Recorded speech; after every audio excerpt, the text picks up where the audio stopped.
Hi guys, Matty B here. Thanks for tuning in. In this video, I'm going to show you how I make my own kimchi at home. Kimchi is a fermented dish originating in Korea, which is a fermented vegetable dish. There's over 200 varieties of kimchi at the last count. But they've all got the same main ingredient, which is cabbage that's been fermented. And you can use a variety of cabbages, from white cabbage to your green cabbages like Savoy and bok choy, and your red cabbage. I prefer to use the red cabbage myself because the red of the cabbage comes from all the polyphenols inside the cabbage to give it its flavour, and the polyphenols are really healthy for you, and there's more of them in the red cabbage, so I prefer to use the red one. So for the main ingredient first, the red cabbage, I'll dice this up into small pieces, put these into some bowls, and then I'll cover them with a generous serving of salt to draw the liquid out of the cabbage. After I've diced up that red cabbage, I'm going to leave it in those bowls, cover it over each bowl with a plate to weigh it down, and I'm going to leave that to ferment for at least 4 hours. So depending what time of day I do it, I'll either leave it until after lunch, after dinner, or I'll leave it overnight. While that's fermenting, I'll get some ginger and garlic chopped up, put that in a food processor. Mix that up in the food processor until it's ground down finely. And then make a marinade, which I'm going to cover the cabbage with to make it the kimchi that we know and love. Mix flour and water together till it's really thick like that. Add the ginger and garlic mixture into the marinade and mix that together. The recipe says then to add some fish sauce, but I prefer to do soy sauce myself. Then I add some salt into the marinade along with some chili powder and paprika. This will make the marinade a lovely vibrant red colour. Add a bit of spice and give real seasoning to the kimchi to give it lovely extra taste and texture. After a minimum of 4 hours then, you'll want to get the red cabbage out of the dishes, rinse it with some water, so I'll put it in a colander, and then squeeze the cabbage to get the excess water squeezed out. Squeeze that red cabbage hard to get rid of all the water. I then chop up some radish, spring onions and an apple.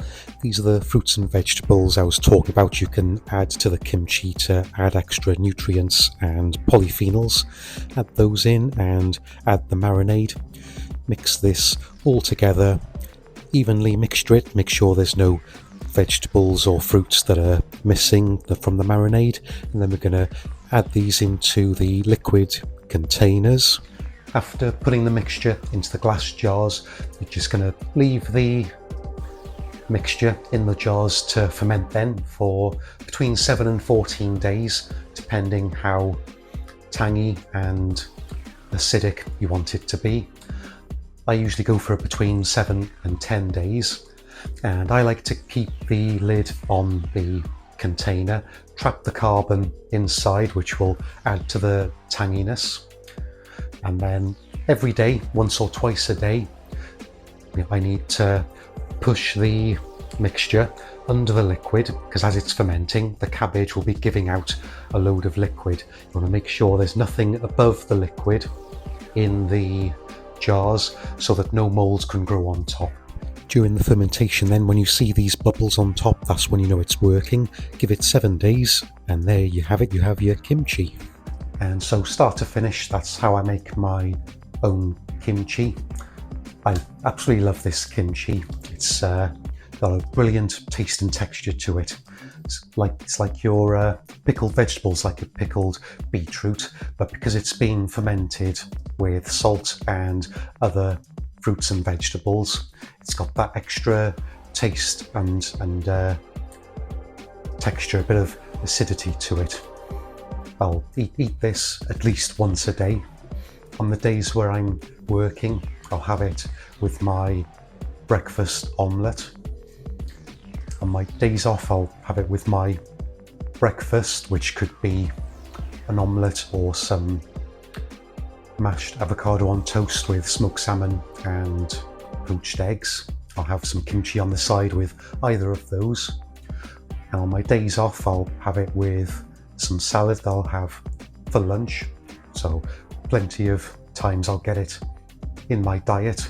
And like all the fermented foods I make, all the live cultures and microbes inside the kimchi help to feed my gut, diversify the microbes in my gut to make me healthier. If you'd like to make your own kimchi, as you can see there, it's pretty simple as long as you've got all the ingredients and the equipment to make it. The main obstacle, for want of a better word, is the time. It can be a bit time consuming, chopping up all those vegetables and grounding things up. But as soon as you've done that, all you're doing is waiting a week or so for it to ferment in the jar, and then you've got all that kimchi to enjoy. If you've enjoyed the video, give it a thumbs up, subscribe and hit the notification bell if you haven't already, so you know when I upload a video, and I'll catch you next time.